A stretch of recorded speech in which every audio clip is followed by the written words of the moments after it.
வணக்கம் ஃப்ரெண்ட்ஸ். பாண்டியன் ஸ்டோர்ல இன்னைய எபிசோட்ல என்ன நடக்க போகுதுன்னு ஒரு நட பார்த்துட்டு வரலாம் வாங்க. கோமதி குழலின்னு ஆளாளுக்கு திட்டிக்கிட்டு இருக்க, எப்படியாவது பாண்டியன் கிட்ட பேசி சரி கட்டிடலான்னு மாணிக்கமும் பாக்கியமும் அவர்கிட்ட ஓடி வர்றாங்க. அவரும் நிதானமா நேர்மன்னா என்ன, ஏமாத்துறதுனா என்னன்னு தெளிவா சொல்லிட்டு இருக்காரு. இந்த புள்ள நல்ல புள்ளடா, நம்ம குடும்பத்துக்கு இந்த புள்ளதான் சரிப்பட்டு வரும்டான்னு இவன் கிட்ட நான் சொன்னேன். இந்த புள்ளைய கல்யாணம் பண்ணிக்கிடான்னு நான் சொன்ன ஒரே ஒரு வார்த்தைக்காக தான் இவன் உங்க மக கழுத்துல தாலிய கட்டினான். ஏங்க, நான் இவனுக்கு அமைச்சு கொடுத்த வாழ்க்கை சீட்டுக்கட்டு கோபுரம் மாதிரி சரிஞ்சு போய் கிடக்கு அப்படின்னு பாண்டியன் சொல்லிக்கிட்டு இருக்க, பாக்கியமோ மாணிக்கமோ ரொம்ப சங்கடத்தோட தலை குனிஞ்சு நிக்கிறாங்க. பாவம் என் மகன் தலையும் புரியாம வாலும் புரியாம நின்னுகிட்டு இருக்கிறான். ஏப்பா, உங்க பேச்சை கேட்டுதானே நான் கல்யாணம் பண்ணினேன். என் வாழ்க்கை இப்படி ஆயிடுச்சேன்னு இன்ன வரைக்கும் அவன் ஒரு வார்த்தை என்கிட்ட கேட்கல, இப்ப வரைக்கும் கேட்கல அப்படின்னு பாண்டியன் ரொம்ப வேதனையோட சொல்ல, சரவணன் அப்படியே மரத்து போய் நிக்கிறாரு. மாணிக்கமும் பாக்கியமும் ரொம்ப சங்கடமா நிக்கிறாங்க. ஏதாவது வேகமா பேசி தொலைஞ்சா கூட பதிலுக்கு பதில் கத்திரலாம். இந்த மனுஷன் என்னடா நான் இப்படி பேசிட்டு இருக்காருன்னு பாக்கியம் பார்த்துட்டு இருக்காங்க. ஒருவேளை அப்படி பார்த்து என்ன கேட்டான்னு வச்சுக்கோங்க, என் மூஞ்ச கொண்டு போய் எங்க வைப்பேன் சொல்லுங்க, எனக்கு எவ்வளவு பெரிய அசிங்கமா இருக்கும் அப்படின்னு பாண்டியன் கேட்டுட்டு இருக்க, கோமதி ரொம்பவே வருத்தத்தோட ஹஸ்பண்ட பாக்குறாங்க. நான் ஒரு நாள் அப்படி கேட்க மாட்டேன் பண்ற மாதிரி சரவணன் நிக்கிறாரு. சரி, எனக்கு ஒரு அசிங்கம், அதெல்லாம் விடுங்க. இனிமே என் பையன் வாழ்க்கையை நான் எப்படிங்க சரி பண்ண போறேன்? இவன் இழந்த சந்தோஷத்தை ஒரு அப்பனா என்னால எப்படிங்க மீட்டு கொடுக்க முடியும் அப்படின்னு பாண்டியன் நெஞ்சில அடிச்சுக்கிட்டு கேட்க, பாக்கியம் மாணிக்க ரெண்டு பேர்கிட்டையும் பதில் இல்ல. கோமதி நெத்தில அடிச்சுட்டு அழ ஆரம்பிச்சுட்ட, குழலியும் அப்படியே கலங்கி கண்ணீர் விட்டுட்டு இருக்காங்க. எல்லாருமே ரொம்பவே சங்கடத்தோட நின்னுட்டு இருக்க. ஏங்கா அப்படின்னு ராஜு கூப்பிட மீனா லைட்டா திரும்புறாங்க. படிப்பும் வயசுமே இவ்வளோ பெரிய பிரச்சனையா இருக்கு, நகை விஷயம் தெரிஞ்சா அப்படிங்கிறாங்க ராஜி. அததான் ராஜி நானும் யோசிச்சுட்டு இருக்கிறேன் அப்படின்னு மீனா சொல்லிட்டு இருக்க. எல்லாரும் அமைதியா நிக்க, அவங்க மட்டும் குசு குசுன்னு பேசுறது பாண்டியனுக்கு தெரியுது. அவரு மெதுவா திரும்பி பார்க்க, மீனா நைஸா ஒன்னும் தெரியாத மாதிரி அப்படியே தலையை திருப்பி கழுத்து சொரிஞ்சிட்டு இருக்காங்க. அவங்கள ஒரு பார்வை பார்த்துட்டு மறுபடியும் மாணிக்கத்தை பாக்குறவரு, என்ன சொன்னீங்க? உங்க வீட்டுக்கு மூத்த பேரன் வர போறான், உங்க வீட்டுக்கு ஒரு வாரிசு வரப்போகுதுன்னுட்டு வீட்டுல இருக்க எல்லாத்தையும் சந்தோஷப்படுத்தி உச்சத்துக்கு கொண்டு போயிட்டு அப்படியே மறுநாள் எல்லாத்தையும் சரிச்சு விட்டுட்டீங்க பாத்தீங்களா அப்படின்னு பாண்டியன் சொல்ல, இல்ல சம்பந்தின்னு பதறாங்க பாக்கியம். எப்படிங்க இந்த விஷயத்துல கூட உங்களால இப்படி எல்லாம் பண்ண முடியுது அப்படின்னு பாண்டியன் சொல்ல, உடனே மயிலு பதறி அடிச்சுக்கிட்டு முன்னாடி வர்றாங்க. ஐயோ மாமா, குழந்தை விஷயத்துல எல்லாம் நாங்க பொய் சொல்லல, எங்களை நம்புங்க மாமாங்கிறாங்க. இவ்வளோ பொய் சொன்னது கேவலமா இல்ல, ஆனா இவங்க சொன்ன ஒரு உண்மையை மட்டும் பொய்ன்னு சொன்னா அப்படியே பொத்துக்கிட்டு வருதாக்கும் குடும்பத்துக்கே. இதோ பாருப்பா, எந்த விஷயத்துல நீ உண்மையை சொன்ன, எந்த விஷயத்துல பொய் சொல்லியிருக்கன்னு எங்களை யோசிச்சு பாக்குற நிலைமையிலையா நீ வச்சிருக்க அப்படின்னு கரெக்டா கேட்டு விட்டுடுறாரு பாண்டியன். நீங்க எல்லாரும் சேர்ந்து எங்க குடும்பத்தை ஏமாத்தி இருக்கீங்கல்ல அப்படின்னு பாண்டியன் கேட்க, மாமா அப்படின்னு மயில கூப்பிட்டு இருக்க. ஐயோ, அதெல்லாம் ஒண்ணுமே இல்ல சம்பந்தி, உண்மையை சொன்னா கல்யாணம் நடக்காதேன்னு நாங்க அப்படின்னு பாக்கியம் சொல்லிட்டு இருக்க. உங்க மகளுக்கு கல்யாணம் நடந்தா என்ன, நடக்காட்டி என்ன அப்படின்னு கோமதி கோவமா வந்து கேக்குறாங்க. அவங்களுக்கு அழுது பேசி பேசி தொண்டையே கம்மிடுது. கோமதி அப்படின்னு பாண்டியன் கூப்பிட அமைதி ஆயிக்கிறாங்க. சம்பந்தி, சந்தர்ப்ப சூழ்நிலையினால அப்படின்னு பாக்கியம் சொல்ல, சரி ஏதோ சந்தர்ப்ப சூழ்நிலை பொய் சொல்லிட்டீங்க. உங்க மக தங்கமயில கல்யாணமாகி இந்த குடும்பத்துக்கு வந்து 80 நாள் ஆச்சு. அதுவும் இல்லாம என் குடும்பத்தை பத்தி நல்லா தெரிஞ்சவங்க நீங்க எல்லாரும். எங்க யார்கிட்டயாவது ஒரு ஆள் கிட்ட, வீட்டுல இருக்கவங்க கிட்ட, சரி எங்க கிட்ட சொல்ல வேண்டாம், கட்டின புருஷன் சரவணங்கிட்டையாவது இந்த புள்ள உண்மையை சொல்லி இருக்கலாம்ல. நான் காலேஜுக்கு போகல, படிக்கல, உங்களை விட நான் 2 வயசுக்கு மூத்தவன்ட்டு அவங்கிட்டையாவது உண்மையை சொல்லி இருக்கலாம்ல அப்படின்னு பாண்டியன் கேட்க, யார்கிட்டயுமே பதில் இல்ல. 3 பேரும் அப்படியே பரிதவிச்சு போய் நிக்குதுங்க. இந்த பிரச்சனையெல்லாம் வர்றதுக்கு முன்னாடி சரவணங்கிட்ட இந்த புள்ள உண்மையை சொல்லி இருந்தா எதுக்கு இவ்வளவு பிரச்சனை, அப்படியே விடுப்பான்னு மன்னிச்சு விட்டுருப்போமே. அதெல்லாம் செய்யாம விட்டுட்டு எல்லா விஷயத்தையும் மறைச்சி அதை கண்டுபிடிச்சவன் மேலேயே வீண் பழிய தூக்கி போட்டு அப்படிங்கிற பாண்டியன் மயில ஒரு முறை முறைச்சிட்டு மறுபடியும் திரும்புறாரு. அந்த கதையெல்லாம் தெரியுமில்ல உங்க 2 பேருக்கும் அப்படின்னு பாண்டியன் கேட்க, ஒன்னும் தெரியாத மாதிரி 2 பேரும் நிக்கிறாங்க. மயிலும் ஒன்னும் தெரியாத மாதிரி நிக்க, எல்லாம் அவங்களுக்கு தெரியுங்க, அவங்களே திட்டம் போட்டு கொடுத்துருப்பாங்க இவளுக்கு.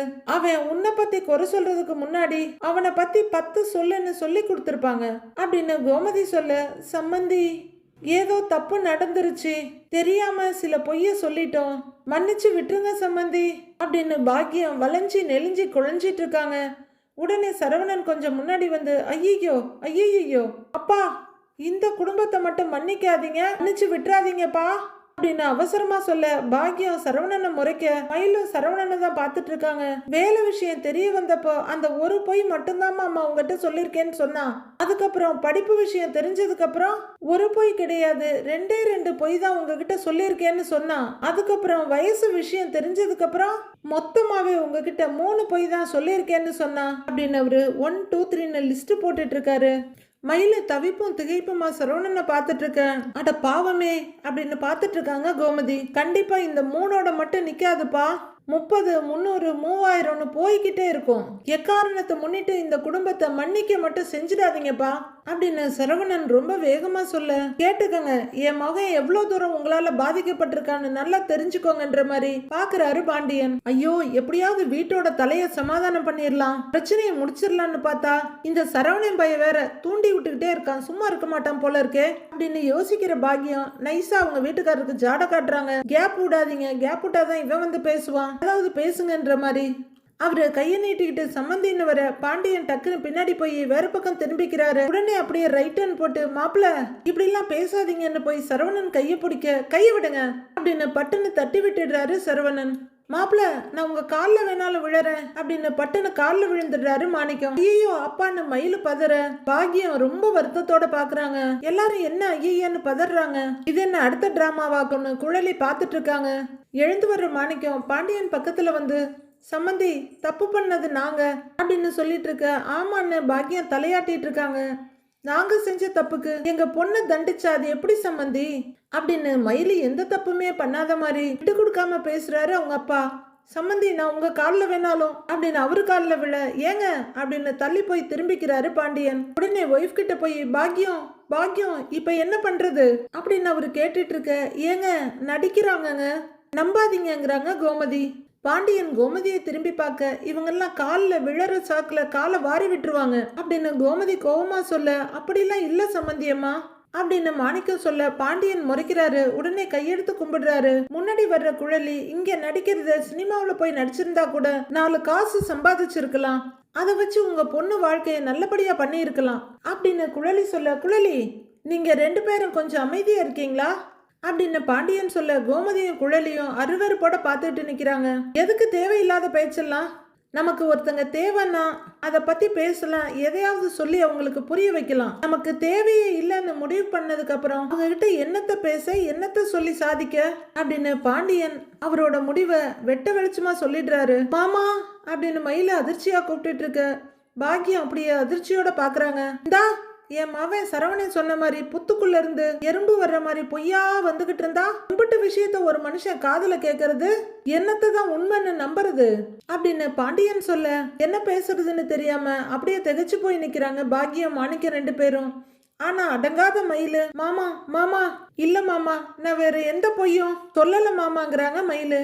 என்ன நம்புங்க மாமா, சொல்லல அப்படின்னு மயில அழுதுகிட்டே கையாட்டிக்கிட்டு நிக்க, எனக்கு அதுல நம்பிக்கை இல்லப்பான்னுறாரு பாண்டியன். ஒருவேளை நான் நம்பினாலும் வீட்டுல இருக்க எல்லாரும் நம்பினாலும் சரவணன் நம்ப மாட்டான், அவனுக்கு இந்த வாழ்க்கையை வாழ பிடிக்காம மனசு நொந்து போயிருக்கிறான் அப்படின்னு பாண்டியன் சொல்ல, இல்ல இல்ல மாமா அப்படிலாம் இல்ல அப்படின்னு மயிலு சொல்ல, இங்க பாருப்பா உன்னால என் மகன் பட்ட கஷ்டம்லாம் போதும்னு டப்புன்னு கையை அடிச்சு கும்பிடுறாரு.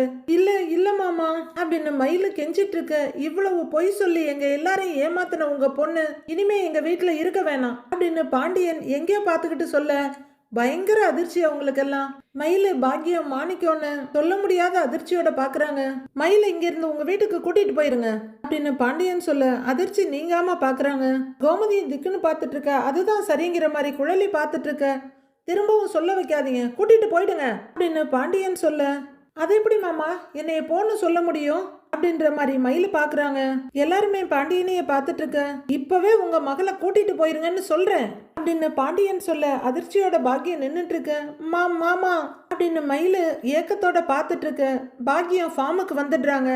கூட்டிட்டு போயிருங்கன்னா புரியலையே அப்படின்னு தென்னாவட்டா கேக்குறாங்க பாக்கியம். இனிமே மயிலு இந்த வீட்டுல இருக்க வேணான்ட்டு அர்த்தம் அப்படின்னு பாண்டியன் சொல்ல, ஐயோ ஐயோன்னு அழுதுட்டு இருக்காங்க மயிலு. அது எப்படி சம்பந்தி, அது எப்படி முடியும் அப்படின்னு பாக்கியம் கேட்டுட்டு இருக்க. அது எப்படி முடியும்னா புரியலையே, பொய்க்காரிய வச்சுட்டு என் தம்பியை வாழ சொல்றீங்களா அப்படின்னு குழலி கேட்க பாக்கியம் குரலை ஒசத்தி, மயில் இந்த வீட்டோட மருமக அப்படின்னு பாக்யம் சொல்ல, அதெல்லாம் உண்மை தெரியிற வரைக்கும் தான் அப்படின்னு கோமதி சொல்றாங்க. அம்மா, தப்பு பண்ணிட்டோம் தான், தெரியாம தப்பு பண்ணிட்டோம் தான், அதுக்கு இம்புட்டு பெரிய தண்டனை எங்களுக்கு கொடுத்துறாதீங்க அப்படின்னு மாணிக்கம் கையெடுத்து கும்பிட்டு இருக்க. இங்க பாருங்க, இனிமே பேசுறதுக்கு எதுவுமே கிடையாது, கூட்டிட்டு போயிருங்க அப்படின்னு தீர்க்கமா சொல்றாரு பாண்டியன். சம்மந்தின்னு மாணிக்கம் பதறிக்கிட்டு இருக்க. ஐயோ மாமா மாமா அப்படின்னு மயில பதறிட்டு இருக்காங்க. பாக்யம் முறைச்சிட்டு நிக்கிறாங்க. அம்மா அப்படின்னு அம்மாவை துணைக்கி கூப்பிட, கல்யாணம் பண்ணி கூட்டிக்கிட்டு வந்த பொண்ணு இப்படி திடுதிப்புன்னு கூட்டிகிட்டு போன்னு சொல்றது ரொம்ப தப்பு சம்மந்தி அப்படின்னு பாக்யம் சொல்றாங்க.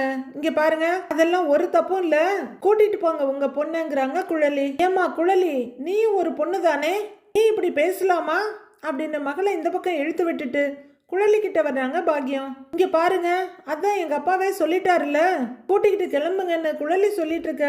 மயில அவங்க அப்பா சமாதானம் பண்ணிட்டு இருக்காரு. எதுக்கு இப்ப என்ன பேசிட்டு இருக்கீங்க நீங்க, இங்க கிளம்புங்க அப்படின்னு குழலி கட் அண்ட் ரைட்டா சொல்லிட. நீ பாட்டுக்கு சாதாரணமா கூட்டிக்கிட்டு பொண்ணு சொல்ற, அப்ப இத்தனை நாள் இந்த வீட்டுல என் பொண்ணு வாழ்ந்ததுக்கு என்ன அர்த்தம் அப்படின்னு பாக்யம் கோவமா கேட்க, சப்பா முடியலன்ற மாதிரி திரும்பிக்கிறாங்க குழலி. என்ன டிராமா பண்ண போறாங்கன்னு தெரியல, எதுக்கு அடி போடுறாங்கன்னு தெரியலன்னு கோமதி பாக்குறாங்க. என் பொண்ணு வாழ்க்கைக்கு என்ன பதில் அப்படின்னு பொய்யில கட்டமைச்ச வாழ்க்கைக்கு ஒரு நியாயம் வேற கேக்குறாங்க பாக்யம். ஏங்க, உங்க பொண்ணு வாழ்க்கைக்கு என்ன பதில்னு என்கிட்ட கேக்குறீங்களே, நியாயமா பார்த்தா என் பையன் வாழ்க்கைக்கு என்ன பதில்னு நான் தான் உங்ககிட்ட கேட்கணும் அப்படின்னு பாண்டியன் கத்த. ஓ, அப்படி ஒரு ஆங்கிள் வேற இருக்கோ அப்படிங்கிற மாதிரி பாக்யம் பாக்குறாங்க. வீட்டுல இருக்க எல்லாரும் திகைச்சு போய் பாக்குறாங்க. அத நான் கேட்காம இருக்க வரல, சந்தோஷம்னுட்டு உங்க மகளை கூட்டிக்கிட்டு கிளம்பிடுங்க அப்படின்னு பாண்டியன் சொல்ல, மயில அழுதுகிட்டே நிக்கிறாங்க. பாக்யம் யோசிக்க ஆரம்பிக்கிறாங்க. கிளம்புங்கன்ற மாதிரி குழலி நின்னுட்டு இருக்க. சம்மந்தி, இங்க பாருங்க, பொம்பளை புள்ள விஷயம் சம்மந்தி, நீங்க எடுத்தோம் கவுத்தோம்ல முடிவு எடுத்துறாதீங்க சம்மந்தி அப்படின்னு பாக்யம் கொஞ்சம் இறங்கி வந்து பேசுறாங்க. எடுத்தோம் கவுத்தோம்லாம் எடுத்த முடிவெல்லாம் கிடையாது, இது ராத்திரி பூரா யோசிச்சு எடுத்த முடிவு தான் இது அப்படின்னு பாண்டியன் எங்கேயோ பார்த்துக்கிட்டு சொல்றாரு. அப்ப மயிலோட வாழ்க்கை அப்படியே அதோ கதி ஆயிடும் சம்மந்தி அப்படின்னு மாணிக்கம் சொல்றாரு. அதை பத்தி எல்லாம் எங்களுக்கு கவலை இல்லைங்க, நீங்க தயவு செய்து கிளம்புறீங்களா அப்படின்னு குழலி விரட்டுறதுல பிடிவாதமா இருக்காங்க. அம்மா அப்படின்னு மாணிக்கம் குழலிய பார்க்க, சம்மந்தி இவளுக்கு தங்கச்சி ஒருத்தி இருக்கா சம்மந்தி, இவ வாழா வெட்டியா எங்க வீட்டுக்கு வந்து நின்னா அவ வாழ்க்கை என்ன ஆகும், கொஞ்சம் யோசிச்சு பாருங்க சம்மந்தின்னு பாக்யம் கண்ணில் கண்ணீர் விட்டு கெஞ்சுறாங்க. இதை கேட்டு மயிலும் அடுத்த ரவுண்டு அழுகைக்கு ரெடி ஆகுறாங்க. அத இப்ப எங்க கிட்ட சொல்லி எங்களை யோசிக்க சொல்றதை விட முன்னாடி நீங்க யோசிச்சிருக்கணும் அப்படின்னு பாண்டியன் பதில் கொடுக்க, பாக்யம் அவங்கள ரெடி பண்ணிட்டு இருக்காங்க. மயிலு கதறி அழுதுட்டு இருக்காங்க. மகப்பக்க திரும்புற பாக்யம், மயிலு ஏய் மயிலு, நீ என்ன மயிலு அழுதுகிட்டே நிக்கிற, செஞ்சதெல்லாம் தப்புன்னு சொல்லிட்டு போயேன், பேசு சொல்றேன்ல, போய் பேசு பேசு அப்படின்னு மகளை முன்னுக்கு தள்ளி விடுறாங்க பாக்யம். போமா பேசு பேசு அப்படின்னு மாணிக்கமும் மயில முன்னுக்கு தள்ளி விடுறாரு. போடி அப்படின்னு அவங்க அம்மா கொஞ்சம் முன்னுக்கு இழுத்து விட, பேசு மயிலுன்னு அவங்க அப்பாவும் சொல்ல, மாமா மாமா மாமா மாமா மன்னிச்சிருங்க மாமா அப்படின்னு கையா ஒரு முகத்துக்கு முன்னாடி நீட்டிட்டு இருக்க. இங்க பாருப்பா, நீ தெரிஞ்சு பொய் சொன்னியோ இல்ல தெரியாம பொய் சொன்னியோங்கிறதெல்லாம் எனக்கு தெரியாது, இனிமே இந்த வீட்டை விட்டு கிளம்புறதுதான் உனக்கு நல்லது அப்படின்னு பாண்டியன் சொல்லிட, மாணிக்கம் அதிர்ந்து போய் பாக்குறாரு. இந்த முயற்சியும் பலன் கொடுக்கல போல இருக்கே அப்படின்னு கலங்கி போய் நிக்கிறாங்க பாக்யம். ஐயோ மாமா, அப்படி எல்லாம் உங்க வாயால சொல்லாதீங்க, என்ன மன்னிச்சிருங்க மாமா ப்ளீஸ், இனிமே அவங்க சொன்னா கூட நான் போய் சொல்ல மாட்டேன் மாமா, மாமா என்னை போக சொல்லாதீங்க மாமா என்ன மயில கதறிக்கிட்டே கையாட்டிட்டு கெஞ்சிட்டு இருக்க. ஏய், இப்ப சொன்ன பொய்யக்கெல்லாம் யாரு தண்டனை அனுபவிக்கிறது, சும்மா அழுது நடிக்காத அப்படின்னு குழலி வந்து குறுக்க நிக்கிறாங்க. உடனே மயில திரும்பி மீனா ராஜி அப்படின்னு கூப்பிட, மீனா பேசாம தலையை குனிஞ்சுக்கிறாங்க. கதர் தம்பி செந்தில் தம்பி அப்படின்னு அவங்கள துணைக்கி கூப்பிட அவங்களும் பேசாம திரும்பிக்கிறாங்க. ஐயோ, யாராவது ஒருத்தர் எனக்காக மாமா கிட்ட பேசக்கூடாதா அப்படின்னு மயிலு கெஞ்சிக்கிட்டு இருக்கு. ஏண்டி அவங்க எதுக்கடி உனக்காக பேசணும், அதான் அவர் சொல்லிட்டாருல, கிளம்பி போடிங்கிறாங்க கோமதி. பாக்யம் தென்னாவட்டா எல்லாரையும் ஒரு பார்வை பார்த்துட்டு, அப்படியெல்லாம் எங்க மயில நாங்க கூட்டிட்டு போக முடியாது அப்படின்னு சொல்ல பாண்டியன் அதிர்ச்சியோட பாக்குறாரு. கோமதி சரவணன் அப்படின்னு எல்லாருமே அதிர்ந்து போய் பார்க்க, ஐயோ இதுங்க கிளம்பி தொலையாது போல இருக்கேன்னு பாக்குறாங்க குழலி. உங்களுக்கு வேணும்னு தோணுச்சுன்னா என் பொண்ணு இந்த வீட்டுல இருப்பாளாம், உங்களுக்கெல்லாம் வேணும்னு தோணுச்சுன்னா நாங்க எங்க பொண்ணை கூட்டிட்டு போயிடணுமா, என்ன எல்லாரும் விளையாடுறீங்களா அப்படின்னு பாக்யம் சத்தமா சொல்ல எல்லாரும் அதிர்ச்சியோட பாக்குறாங்க. இதுதான் மயிலோட வீடு, இப்ப இல்ல எப்பவுமே மயில் இங்கதான் இருப்பா அப்படின்னு பாக்யம் சொல்ல, என்ன பேசுது இந்த அம்மா அப்படிங்கிற மாதிரி பாண்டியன் பார்க்க எல்லாருமே அதிர்ச்சியோட பாக்குறாங்க. இங்க பாருங்க, இந்த வீட்டுல யாரு இருக்கணும் இருக்கக்கூடாதுன்னு முடிவு பண்ண வேண்டியது நாங்க அப்படிங்கிற கோமதி கொஞ்சம் பக்கமா வந்து இதோ பாருங்க, ஒழுங்கு மரியாதையா உங்க பொண்ணை கூட்டிக்கிட்டு போயிடுங்கன்றாங்க. முடியாதுன்னு முகத்தை திருப்புற பாக்கியம், மயிலு நீ போ, உன் ரூமுக்கு போ, நான் சொல்றேன்ல, நீ அழுவாத, போ போ உன் ரூமுக்கு அப்படின்னு மயிலை பிடிச்சி தள்ளுறாங்க. உடனே கோமதி அவங்கள திருப்பிங்க பாருங்க, நீங்களா உங்க பொண்ணை கூட்டிக்கிட்டு போயிட்டா மரியாதை, நாங்களா கழுத்தை பிடிச்சி தள்ளினா அது நல்லா இருக்காது அப்படின்னு கோமதி சொல்ல அதிர்ச்சியோட பாக்குறாரு மாணிக்கம். ஆனா அசராம பாக்குறாங்க பாக்கியம். மரியாதையா வெளியே போயிடுங்க அப்படின்னு கோமதி சொல்ல பாக்கியம் மெதுவா சரவணனை பார்த்துட்டு, மாப்பிள்ள பாத்தீங்களா இவங்க எங்களை வெளியில போக சொல்றாங்க அப்படின்னு சப்போர்ட்டு கூப்பிட, அப்ப போங்கன்னு சிம்பிளா முடிச்சுக்கிறாரு அவரு. 3 பேரும் அதிர்ச்சியில தடுமாறி ஒரு கணம் குறைஞ்சு போனாலும் சமாளிச்சுக்கிட்டு, கட்ட பொண்டாட்டிய வீட்டை விட்டு போக சொல்றாங்க உங்க அம்மா அப்பா, இதெல்லாம் உங்களுக்கே நியாயமா அப்படின்னு பாக்கியம் கேட்க, நியாயப்படி மொத்த குடும்பத்தையும் நேரம் போலீஸ் ஸ்டேஷன்ல நிப்பாட்டி வச்சிருக்கணும், அதை விட்டுட்டு வீட்டுல வச்சு எல்லார்கிட்டையும் பேசுறோம்னு சந்தோஷப்பட்டுக்கங்க அப்படிங்கிறாங்க குழலி. சம்மந்தி இதெல்லாம் நியாயமே இல்ல சம்மந்தி அப்படின்னு பாண்டியனை பார்த்து பாக்கியம் சொல்ல, என்ன நியாயம் இல்ல, நியாய தர்மத்தை பத்தி நீங்க எல்லாம் பேசலாமா அப்படின்னு செந்தில் கேக்குறாரு. ஐயோ பேச வேண்டியவங்க நீங்களே அமைதியா இருந்துகிட்டு அத்த எல்லாரையும் பேச விட்டுக்கிட்டு இருக்கீங்க, நீங்க எல்லாம் மனுஷங்க தானா, உங்களை நம்பியா நான் பொண்ணை கொடுத்தேன் அப்படின்னு சரவணனை பார்த்து பாக்கியம் கோவமா கேட்க, எல்லாருமே அதிர்ந்து போய் பாக்குறாங்க. இங்க பாருங்க, எங்க அண்ணனை பத்தி ஒரு வார்த்தை தப்பா சொன்னீங்க, அம்புட்டு தானே ரொம்ப கோவப்படுறாரு கதிர். எங்க அண்ணனை நாங்க இப்படி எல்லாம் பார்த்ததே இல்ல, எங்க அண்ணனை கஷ்டப்படுத்துற யாரும் இங்க இருக்க வேண்டாம் அப்படின்னு அரிசி சொல்ல மயில அழுதுகிட்டே நிக்கிறாங்க. நீ எல்லாம் பேசுற நிலைமைக்கு ஆயிடுச்சு இல்ல அப்படிங்கிற மாதிரி பாக்கியம் வெறிச்சு பார்த்துட்டு இருக்காங்க அரசிய. ஏய் நீ இருடி, நீ எதுவும் பேச வேணான்னு கோமதி சொல்ல, அம்மா அரசி பேசுறதுல என்னம்மா தப்பு அப்படின்னு செந்தில் கேக்குறாரு. டேய் இருடாங்கிறாங்க கோமதி. இங்க பாருங்க, உங்ககிட்ட பேச்சு வளர்க்கறதுக்கு நாங்க ஒன்னும் தயாரா இல்ல, சரவணனோட அப்பா சொன்னது உங்களுக்கு காதுல விழலையா அப்படின்னு கோமதி கேட்க, பாக்கியம் மறுபடியும் பாண்டியனை பாக்குறாங்க.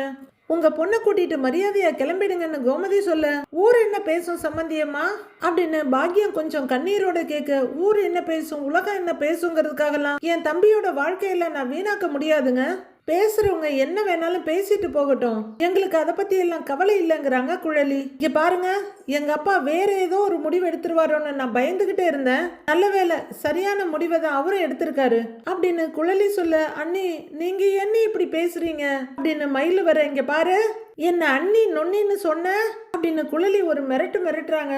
உடனே மயில அழுதுகிட்டே பாண்டியன் முன்னாடி வந்து, மாமா யாருமே எனக்காக பேச மாட்டேங்கிறாங்க, நீங்க கூட என்ன மன்னிக்க கூடாதா அப்படின்னு கதறி அழுது உருகி கேக்குறாங்க மயிலு. மாமா மாமா நான் உங்க மருமக தானே, இந்த ஒரு தடவை நீங்க என்ன மன்னிக்க கூடாதா, நான் தெரியாம பண்ணிட்டேன் மாமா, ப்ளீஸ் மாமா ஒரு தடவை மன்னிங்க மாமா, பண்ணதெல்லாம் தப்புதான்னு சொல்லிட்டேனே மாமா, உங்க காலில் கூட விழுகிறேன் மாமா, என்ன மன்னிச்சிருங்க மாமா அப்படின்னு மயிலு மன்றாட, பாண்டியன் பேசாம வேற பக்கம் திரும்பிக்கிறாரு. அத்தை அத்தை உங்க காலில் கூட விழுகிறேன் அத்தை அப்படின்னு குனிய போக கோமதி தடுத்து நிறுத்திடுறாங்க. அத்தை அப்படிங்க வேணாம் அப்படின்னு அவங்க கையத்தை காட்டி நிறுத்த, என்னை வீட்டை விட்டு மட்டும் அனுப்பிடாதீங்க அத்தை, நான் வேணும்னு எதுவுமே பண்ணல அத்தை, நான் வீட்டை விட்டு எங்க போவேன் அப்படின்னு மயில அழுதுட்டு இருக்கேன். இங்க பாருப்பா, நான் சொல்றத கொஞ்சம் கேக்குறீங்களா அப்படின்னு பாண்டியன் சொல்ல, மாமா ஐயோ மாமா சொன்னா கேளுங்க மாமா, என்னை அனுப்பிடாதீங்க மாமா, வேண்டாம் மாமா என்னை அனுப்பிடாதீங்க, ப்ளீஸ் மாமா ப்ளீஸ் ப்ளீஸ்னு கெஞ்சிட்டு இருக்காங்க மயிலு. இதோ பார்ப்பா, என் முடிவை நான் சொல்லிட்டேன், கிளம்புங்க அப்படின்னு பாண்டியன் சொல்ல, ஐயோ வெளியில போன்னு மட்டும் சொல்லிடாதீங்க மாமா அப்படின்னு அவர் ஆல்ரெடி சொன்னதையே இனிமே சொல்லிடாதீங்கன்னு கெஞ்சிட்டு இருக்காங்க மயிலு. அடுத்து அத்தை அத்தைன்னு கோமதி கிட்ட வர அவங்க நகர்ந்து போயிடுறாங்க. நீங்களாவது மாமா கிட்ட சொல்லுங்க, சொல்லுங்களேன், அனுப்ப வேண்டான்னு சொல்லுங்கன்னு சரவணன் கிட்ட போய் கெஞ்சிட்டு நிக்கிறாங்க. நான் இங்கேயே இருக்கிறேன் மாமா, போய் சொல்ல மாட்டேன் மாமா, போய் சொல்ல மாட்டேன், இவ்வளவு நாள் பொய் சொன்னதே இந்த உண்மையெல்லாம் மறைக்கிறதுக்கு தானே, இனிமே நான் பொய் சொல்ல மாட்டேன் மாமா, நான் பொய் சொல்ல மாட்டேன் மாமா, நீங்க எனக்காக ஒரு வார்த்தை மாமா கிட்ட அனுப்ப வேண்டான்னு சொல்லுங்க, நான் உங்களை விட்டு போக மாட்டேன் அப்படின்னு மயிலு கெஞ்சிட்டு இருக்க பாக்கிய மகளை தவிப்போட பாக்குறாங்க. இங்க பாரு, அப்பா ஒருவேளை மன்னிக்கணும்னு முடிவெடுத்தா நான் இங்க இருந்து கிளம்பலான்னு நினைச்சேன் அப்படின்னு சரவணன் சொல்ல மயிலு மட்டும் இல்ல பாண்டியன், கோமதி, கதிர், செந்தில், மீனா, ராஜின் அத்தனை பேரும் அதிர்ந்து போய் பாக்குறாங்க. நல்ல வேலை அப்பாவை உன்னை வெளியே போன்னு சொல்லிட்டாரு, அப்பா சாமி உனக்கு ஒரு கும்பிடு, உன் குடும்பத்துக்கு ஒரு பெரிய கும்பிடு, தயவு செஞ்சு இந்த இடத்த விட்டு கிளம்புங்கன்னு பெரிய கும்பிடா போடுறாரு சரவணன். இந்த இடத்த காலி பண்ணுங்க அப்படின்னு அவரு சொன்னாலும் புரியாத மாதிரியே மயிலு, மாமா இப்படிலாம் சொல்லாதீங்க மாமா, நான் எங்க போவேன் உங்களை விட்டுட்டு அப்படின்னு அழற மயிலு. ஐயோ மீனா, நீயாவது சொல்ல, நீ சொல்லு மீனா, நீ சொன்ன இங்க எல்லாரும் கேட்பாங்க மீனா அப்படின்னு மயிலு மீனா கிட்ட கெஞ்சிட்டு இருக்க. நான் எப்படிக்கா சொல்ல முடியுங்கிற மாதிரி பாக்குறாங்க அவங்க. படிச்ச புள்ளதானே நீ, நீ எனக்காக பேசக்கூடாதா மீனா அப்படின்னு மயிலு கெஞ்சிட்டு இருக்க. மீனா பேசாம தலைய குனிஞ்சுக்கிறாங்க. ராஜி, ராஜி, ராஜிமா, நீயாவது சொல்ல, எனக்காக பேச. என் குடும்ப சூழ்நிலை காரணமா நான் தெரியாம அப்படி பொய் சொல்லிட்டேன்னு நீயாவது சொல்ல. சொல்லு ராஜி, நான் கெட்டவ இல்லைன்னு சொல்லு ராஜி என்ன. ராஜியோட தோல்ல கைய வச்சு மயில கேட்க ராஜியும் பேசாம தரைய பாக்குறாங்க. அரசிக்கிட்ட வந்த அரசிமா, அண்ணி ஏதோ தெரியாம இதெல்லாம் பண்ணிட்டேன், எனக்காக ஒரு வார்த்தை மாமா கிட்ட பேசு அப்படின்னு மயிலு கெஞ்சிட்டு இருக்க. இங்க பாருங்க, எங்க அண்ணனுக்கு நீங்க வேண்டாம், தயவு செஞ்சு போயிடுங்கிறாங்க மயிலு. அரசி அப்படின்னு மயிலு கூப்பிட போயிடுங்க அப்படின்னு அவங்களும் வேற பக்கம் திரும்பிக்கிறாங்க. மயிலு கையறு நிலையில கைய உதறிக்கிட்டு நிக்க. ச்சே, சின்னவங்க பெரியவங்கன்னு இல்லாம என் பொண்ணு எல்லார்கிட்டையும் கதறிக்கிட்டு கிடக்கா, பார்த்துக்கிட்டு சும்மா நிக்கிறீங்களே, உங்க யாருக்குமே ஈவு இறக்குமே இல்லையா அப்படின்னு பாக்கியம் கண்ணீரோட ஆரம்பிச்சு மிரட்டெல்லாம் முடிக்கிறாங்க. இங்க பாருங்க, ஈவு இறக்கம் இருக்க போய் தான் இவ்வளவு நேரம் பொறுமையா இருக்கும், இல்லைன்னா கழுத்தை பிடிச்சி வெளியில தள்ளி இருப்பாங்க. கூட்டிட்டு போங்க உங்க பொண்ண அப்படின்னு கோமதி பயங்கர கோவத்துல கத்த. பாக்கியம் பயங்கர அதிர்ச்சியோட வெறிச்சு பார்க்க மயிலோட அப்பா தவியா தவிச்சிட்டு இருக்காரு. மயில அழல்னு அழுதுகிட்டே இருக்காங்க. இன்னும் ஒரு நிமிஷம் நீங்க யாரும் எங்க கண்ணு முன்னாடி நிக்கவே கூடாது அப்படின்னு கோமதி சொல்ல, மறுபடியும் மயில சரவணன் கிட்ட, மாமா மாமா நீங்களாவது சொல்லுங்க மாமா, என்ன போக சொன்னா நான் எங்க போவேன், உங்களை விட்டுட்டு நான் எங்கேயும் போக மாட்டேன், உங்களை விட்டுட்டு போக மாட்டேன், அனுப்பிடாதீங்க மாமா, என்னை வீட்டை விட்டு அனுப்பிடாதீங்க அப்படின்னு மயிலு கெஞ்சிக்கிட்டு இருக்க. சரவணனுக்கு நெருப்பு மேல நிக்கிற மாதிரி இருக்கு. இவ சொன்னா கேட்க மாட்டா, இவளை நாம தான் வெளியே அனுப்பணும் அப்படின்னு குழலி அந்த பக்கம் போக உடனே மயிலு ரொம்ப வேகமா கெஞ்சுறாங்க. ஆமா வேண்டாம் மாமா, என்ன அனுப்பாதீங்க மாமான்னு, ஆமா இந்த ஒரு தடவை என்ன மன்னிச்சிடுங்க, நான் போய் சொல்ல மாட்டேன் அப்படின்னு மயிலு கெஞ்சி கதறிக்கிட்டு இருக்க. சரவணன் பேசாம முகத்தை திருப்பிக்கிறாரு. உள்ள போற குழலி மயிலோட ட்ரெஸ் எல்லாம் அள்ளி போட்டு பைய கொண்டு முன்னாடி எறிகிறாங்க. மயிலு கெஞ்சிட்டு இருக்கதை விட்டு அதிர்ச்சியோட பார்க்க அவங்க அம்மாவும் அப்பாவும் இனிமே எந்த வாய்ப்புமே இல்லையா, இப்படி கொண்டு வந்து எறிகிறாளேன்னு அதிர்ச்சியோட பார்த்துட்டு இருக்காங்க. குழலி கைய நீட்டி சொடக்க போட்டு எடுத்துட்டு கிளம்பு, வீட்டுல இருந்து கிளம்புன்னு சொன்னேன் அப்படின்னு குழலி சொல்ல, அண்ணி எனக்கு என்ன தண்டனை வேணாலும் கொடுங்க நீ, நான் ஏத்துக்கிறேன், ஆனா இந்த வீட்டை விட்டு என்ன போக சொல்லாதீங்க, நான் போக மாட்டேன் அப்படின்னு மயிலு கெஞ்சிக்கிட்டு இருக்க. உன்னை இங்க இருக்க வச்சா அது எங்களுக்கு தான் பெரிய தண்டனை அப்படின்னு குழலி சொல்ல, ஐயோ ஐயோன்னு பதறாங்க மயிலு. சமந்தி, நீங்க மயில வீட்டுக்கு அனுப்புனா நாங்க இம்புட்டு கஷ்டப்பட்டு கல்யாணம் பண்ணி வச்சதுக்கு எதுவுமே அர்த்தம் இல்லாம போயிடும் சமந்தி அப்படிங்கிறாரு மாணிக்கம். என்ன கஷ்டப்பட்டீங்க, வாயில வந்த பொய்ய அப்படியே 4 சொல்லி விட்டீங்க, அதுல உங்களுக்கு அம்புட்டு பெரிய கஷ்டமா அப்படின்னு செந்தில் கேக்குறாரு. தம்பி, பொண்ணு வாழா வெட்டியா வந்தா அந்த குடும்பத்தோட நிலைமை என்ன ஆகும்னு உங்களுக்கு தெரியாதா அப்படின்னு மாணிக்கம் கேக்குறாரு. இதோ பாருங்க, உங்க குடும்பத்தோட நிலைமை என்னானாலும் அதை பத்தி எங்களுக்கு கவலை இல்லைங்க, இதெல்லாம் பொய் சொல்றதுக்கு முன்னாடி யோசிச்சிருக்கணும் அப்படிங்கிறாங்க கோமதி. இங்க பாருங்க, நீங்க பண்றதெல்லாம் அந்த கடவுளுக்கே அடுக்காது அப்படின்னு பாக்கியம் சொல்ல, இங்க பாருங்க, மேல இருந்து பார்த்துட்டு இருக்க கடவுளுக்கு எல்லாமே தெரியுங்க, நாங்க பண்றது தப்புன்னா அதுக்கான கூலிய கடவுள் எங்களுக்கு கொடுக்கட்டுங்க அப்படின்னு கோமதி சொல்ல பாக்கியம் அழுகையோட பாக்குறாங்க. நீ என்னம்மா தேவையில்லாம இவங்களோட பேசிக்கிட்டு, ஏய் கிளம்புன்னு சொல்லிட்டு இருக்கேன்ல, கிளம்பு முதல்ல அப்படின்னு குழலி சொல்ல, முடியாது நான் போக மாட்டேன்ற மாதிரி தலைய பயங்கரமா ஆட்டுறாங்க மயிலு. கிளம்புன்னு சொன்னேன், இவ சொன்னா கேட்க மாட்டா அப்படிங்கிற குழலி ஒரு கையில பேக் எடுத்துட்டு இன்னொரு கையில மயிலோட கைய பிடிச்சி இழுத்துட்டு வர்றாங்க. வேண்டாமா வேண்டாமா குழலி வேண்டாம் அப்படின்னு மாணிக்கம் கத்திட்டு இருக்க. ஏய் ஏய் இந்தா அப்படின்னு பாக்கியம் கத்திட்டு இருக்க. வேண்டாம் நீ அப்படின்னு மயிலு ஒரு பக்கம் கதறிட்டு இருக்காங்க. குழலி வேண்டாமா, சொன்னா கேளுமா, வேண்டாமா அப்படின்னு மாணிக்கமும் பாக்கியமும் பதறிக்கிட்டு ஓடி வர்றாங்க. அண்ணி வேண்டாம் நீ அப்படின்னு மயிலு கெஞ்சிக்கிட்டு இருக்க. குழலி அப்படின்னு பாக்கியம் கத்திட்டு இருக்க. பைய கொண்டு வந்து தூக்கி எரிஞ்சு மயிலையும் நடு ரோட்ல இழுத்து தள்ளுறாங்க. என்னமா பண்ணிட்டு இருக்க அப்படின்னு மாணிக்கம் பதறி ஓடி வர ரோட்ல எல்லாரும் நின்னு வேடிக்கை பாக்குறாங்க. எதிர் வீட்டுல இருக்கவங்களை எல்லாரும் பாத்துட்டு இருக்காங்க. இனிமே இந்த வீட்டு வாசப்படியை நீ மிதிக்கவே கூடாது, இந்த வீடு இருக்க திசை பக்கம் கூட நீ தலை வச்சு படுக்க கூடாது, உனக்கும் இந்த வீட்டுக்கும் உண்டான பந்தம் இன்னையோட முடிஞ்சு போச்சு அப்படின்னு கட்டன் ரைட்டா சொல்லி கையை நீட்டி சொடக்கு போட்டு கிளம்புன்னு ரோட்டை காமிக்கிறாங்க. குழலி கிளம்பி போடி அப்படின்னு சொல்லிட்டு குழலி உளர போக மயிலு அவங்க அம்மா அப்பா 3 பேரும் அப்படியே அதிர்ச்சியோட நிக்கிறாங்க நடு ரோட்ல. உள்ள போற குழலி படார்னு கதவை அடிச்சு சாத்திடுறாங்க. என்ன நடந்ததுன்னு தெரியலையே அப்படின்னு பாட்டி உடைஞ்சு போய் பாத்துக்கிட்டு இருக்க. ஒரு திகிலோட பாத்துக்கிட்டு இருக்காங்க வடிவு. அடுத்து என்ன நடக்க போகுதுன்னு மண்டே பார்க்கலாம் ஃப்ரெண்ட்ஸ்.